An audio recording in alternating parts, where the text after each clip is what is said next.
ఈ విధంగా మరి పోలీసులే దగ్గరుండి దాడుల్ని ప్రోత్సహిస్తూ దాడులు చేయిస్తూ ఈ కూటమి ప్రభుత్వం వచ్చాక అధికారులను అడ్డం పెట్టుకొని ఏ విధంగా పోలీసుల్ని ఉసిగొల్పి హింసను ప్రేరేపిస్తున్నారో రాష్ట్ర ప్రజలందరూ కూడా చూస్తూ ఉన్నారు. మరి దీని పర్యావసనమే అంబటి రాంబాబు గారి మీద దాడి, జోగి రమేష్ గారి ఇంటి మీద పెట్రోల్ బాంబులు ఏ విధంగా వేసి హత్య ఏ విధంగా అక్కడ భయభ్రాంతులకు గురి చేశారో మనమంతా కూడా చూస్తున్నాము.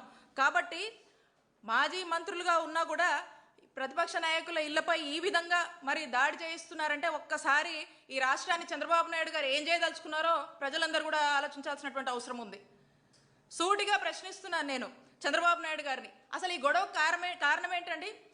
జరగని కల్తీనేయిని జరిగింది జరిగింది జరిగిందని మీరే అవాస్తవాల్ని అసత్య ప్రచారాలని ప్రజల్లోకి తీసుకువెళ్లారు. అది మా వైఎస్ఆర్ కాంగ్రెస్ పార్టీకి ఆపాదించి మా నాయకుడు జగన్మోహన్ రెడ్డి గారిని ఆపాదించి మీరే కదా ఫ్లెక్సీలేసి రెచ్చగొట్టే ప్రయత్నం చేశారు. క్లియర్గా సిట్ చెప్పింది, ఛార్జ్ షీట్లో ఎన్డీడీబీ చెప్పింది, there is no animal fat added అని చెప్పింది, ఇట్ ఈస్ నాట్ డిటెక్టెడ్ అని చెప్పింది.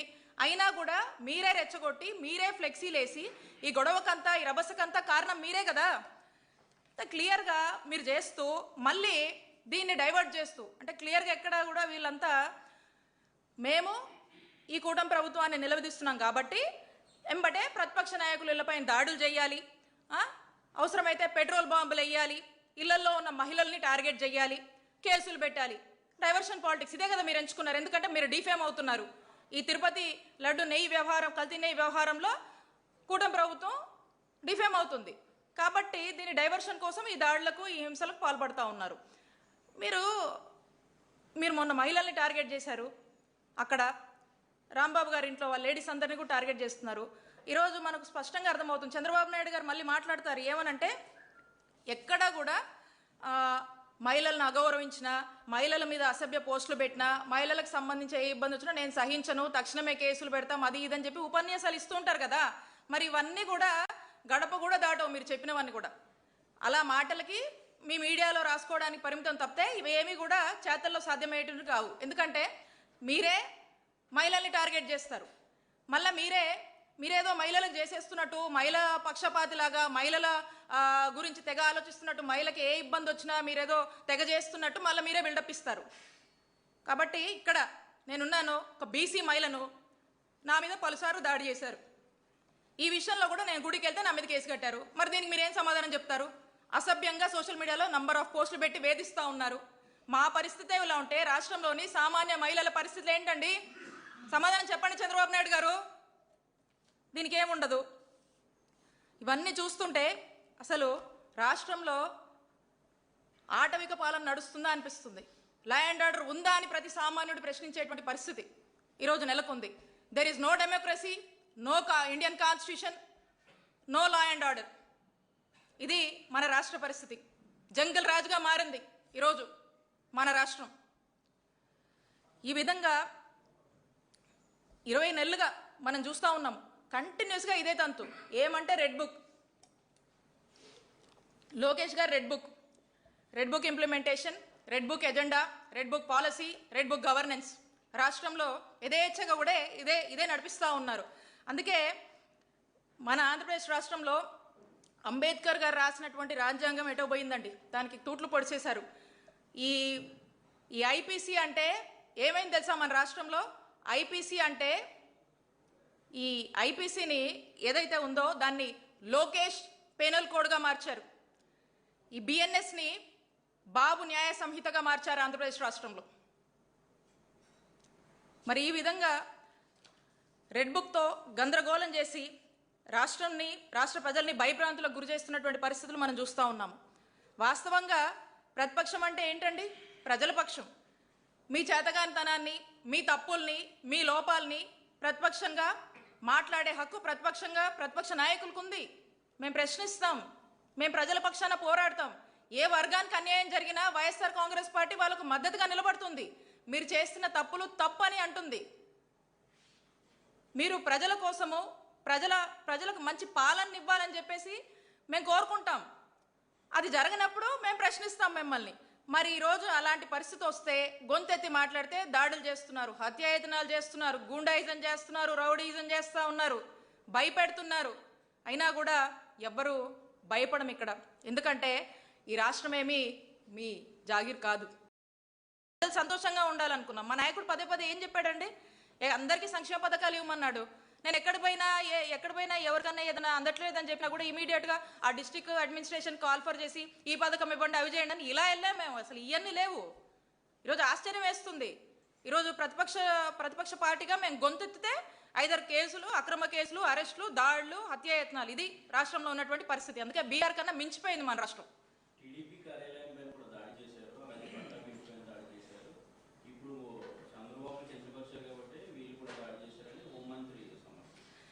ఇది మీరు క్లియర్గా చూసారు. ఈ 3-4 డేస్గా జరిగినటువంటి రాంబాబు గారి అంశం మీరు చూసారు క్లియర్గా.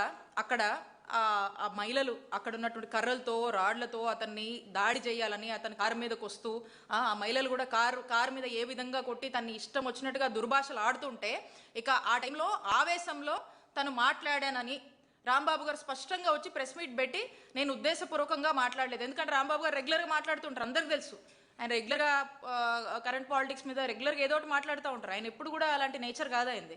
ఆయన అట్లా మాట్లాడలేదు. కాబట్టి ఇప్పుడు ఆ సందర్భంలో ఆవేశంలో ఆయన ఏదో మాట్లాడినని వివరణ ఇచ్చాడు, ఎక్స్ప్లెనేషన్ ఇచ్చాడు. అలా జరిగి ఉండకూడదని ఆయన కూడా భావించాడు. ఆయన కూడా క్లియర్గా చెప్పాడు, నిజంగా తప్పే అయితే నన్ను అరెస్ట్ చేసుకోండి అని చెప్పారు ఆయన కూడా. మరి దాన్ని సాకుగా తీసుకొని ఇక రకరకాలుగా చేసి ఇక వాళ్ళు ఏదో కలిపి చెప్పి వాళ్ళు చేసింది తప్పు. క్లియర్ అండి. ఒకటే, తిరుమల లడ్డు సంబంధించినటువంటి విషయంలో ఎటువంటి కల్తీ జరగలేదనేది స్పష్టమైంది రిపోర్ట్స్ ద్వారా. వైసీపీ వాళ్ళు బలంగా ఇది జనంలో తీసుకెళ్తున్నారు. ఇది వెళ్ళొద్దు, దీన్ని డైవర్ట్ చేయాలంటే ఇలాంటి హింస ఇలాంటి ఏదో చెయ్యాలి. కాబట్టి ఈ డైవర్షన్ కోసము ఈ విధమైనటువంటి అంశాలని తెర మీద తీసుకొచ్చి ఈ హింసని ప్రోత్సహించారు అంతే. ఇక వాళ్ళు దాన్ని కప్పిపుచ్చుకోవడానికి ఏది పడితే అది మాట్లాడుతున్నారు, అనేక అంశాలు తెస్తున్నారు. మొదటి నుంచి కూడా డైవర్షన్ పాలిటిక్స్ అనేటువంటి ఒక మోడస్ ఆపరెండాతో ప్రతి ఒక్క అంశం తీసుకొని ముందుకు వెళ్తున్నారు ఈ కూటమి ప్రభుత్వం. ఆ విధంగానే మనం చూడాల్సినటువంటి అవసరం ఉంది.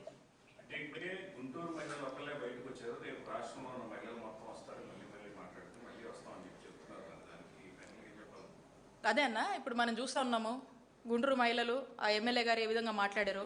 హింసని పాలకులుగా ఉండి వాళ్ళే మాస్ వార్నింగ్లు ఇస్తూ హింసని వాళ్ళే ప్రోత్సహిస్తున్నారు. ఇది తప్పు. ఇది ఒక చెడు సంస్కృతి, ఇది ఒక విష సంస్కృతి. దీనికి ఫుల్ స్టాప్ పడాలి. ఇది కరెక్ట్ కాదు. ప్రతిపక్షంగా ప్రజలకు సంబంధించినటువంటి అంశాల్లో ఏదైనా మాట్లాడేటువంటి హక్కు ప్రతిపక్షంగా ఈ డెమోక్రసీలో మనకుంది. అపోజిషన్ పార్టీ చేసే పని వాళ్ళు చేసుకుంటారు.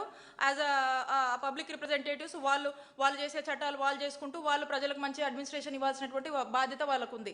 వాళ్ళే ఈ విధంగా మాట్లాడుతున్నారంటే ఎటుపోతుంది? అదే అంటా ఉన్నాం, రాష్ట్రంలో లా అండ్ ఆర్డర్ పూర్తిగా ఫెయిల్ అయింది. There is no democracy. Indian constitution పక్కన పెట్టారు. ఈ రాష్ట్రంలో only red book politics, red book implementation మీద పూర్తి ఫోకస్తో ముందుకు వెళ్తున్నారు. అందుకే ఇవన్నీ జరుగుతున్నారు. వాళ్ళే అధికారంలో ఉండి ఈ విధంగా ప్రోత్సహిస్తున్నారు. ఒక్కటే చెప్తా అన్న, మీ అందరికి కూడా తెలుసు, మేము ఐదేళ్లలో మాకెంతమంది కార్యకర్తలు ఉన్నారు. మా పార్టీ మాకు మంచి మాస్ కార్యకర్తలు ఉన్నారు. మా వాళ్ళు తలుచుకుంటే ఒక్కరోజు ఏమైపోయేవాళ్ళు? మీరు అందరూ ఒక్కొక్క నాయకుడిని తలుచుకుంటే ఏమైపోయేవాళ్ళు? ఇప్పుడు మీ క్యాబినెట్లో కూర్చున్నారు 70% మంది మా నాయకుడిని, మా పార్టీని ఇష్టం వచ్చినట్టు మాట్లాడారు. మీ మీద పెట్టాలి కేసులు, మిమ్మల్ని శిక్షించాలి. కానీ మేము అలా చేయలేదే. మేము సంయమనంతో మేము ఆ పద్ధతి ఎంచుకోలేదు.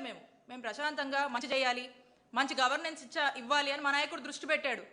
మేము తలుచుకుంటే చేయలేమా ఏంటి? మాకు లేరా ఏంటి కార్యకర్తలు? మాకు లేరా ఏంటి మహిళలు? ఏమనుకుంటున్నారు? కాబట్టి ఒక్కటే చెప్తా ఉన్నాం, రేపు అనేది ఒకటి ఉంటుంది. ప్రతి ఒక్కరు గుర్తుపెట్టుకొని ప్రజలకు మంచి పాలన ఇవ్వండి. ఈ అబద్ధాలు, ఈ పిచ్చి ప్రచారాలు మానుకొని మంచి పాలన ఇవ్వండి, మంచి చేయండి, ప్రజలు మనసు గెలుచుకోండి.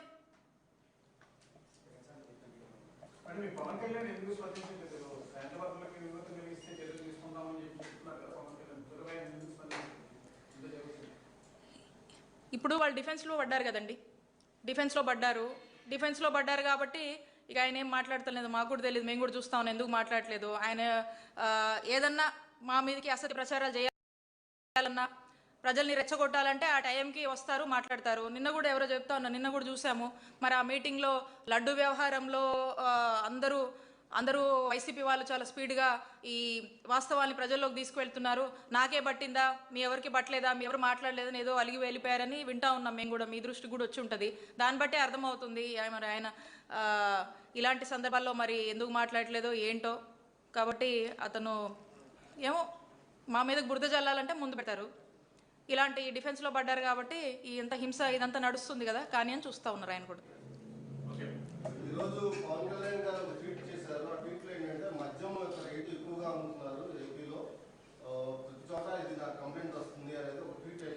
అదే అన్న డైవర్షన్ పాలిటిక్స్. ఏదైనా ఒకటి జరుగుతుంది అనుకోండి, సడన్ గా ఇంకొక అంశాన్ని తెచ్చి డైవర్ట్ చేయడము. మొదటి నుంచి కూడా ఇదే కదా, ఏదో ఒక అంశం తెస్తారు, మోడెస్ ఆపరెండా. ఇప్పుడు తిరుపతి లడ్డు విషయం కూడా అదే కదా. అమ్మో లడ్డు విషయం వైసీపీ వాళ్ళు వెళ్ళిపోతున్నారు, రోడ్ల మీదకి చెప్పేస్తున్నారు, చంద్రబాబు నాయుడు గారు చేసిన తప్పని చెప్పేస్తున్నారు, ప్రజలు నమ్మేస్తారు, బ్యాడ్ అయిపోతామని చెప్పేసి ఇప్పుడు ఇంకొక అంశం తేవడం. ఏదో ఒక అంశం మోడెస్ ఆపరెండా, డైవర్షన్ పాలిటిక్స్ వెన్నటో పెట్టినటువంటి విద్య ఈ కూటమి ప్రభుత్వానికి, చంద్రబాబు నాయుడు గారికి.